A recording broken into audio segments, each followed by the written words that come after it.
This is going to be a video tutorial on how to underline text in Google Slides.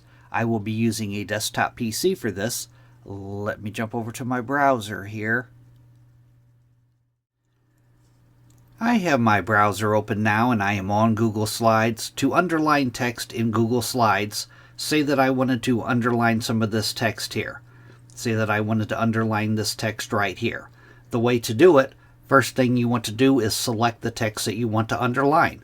I'm going to put my mouse cursor at the end of the text. I'm going to hold down the left mouse button. I'm going to drag across it to where I have the text highlighted that I want to underline.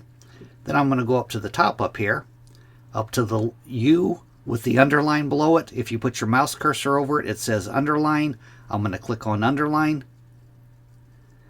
Now I have underlined that text.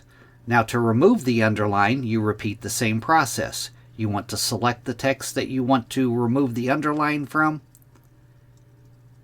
Then you want to go up to the top up here.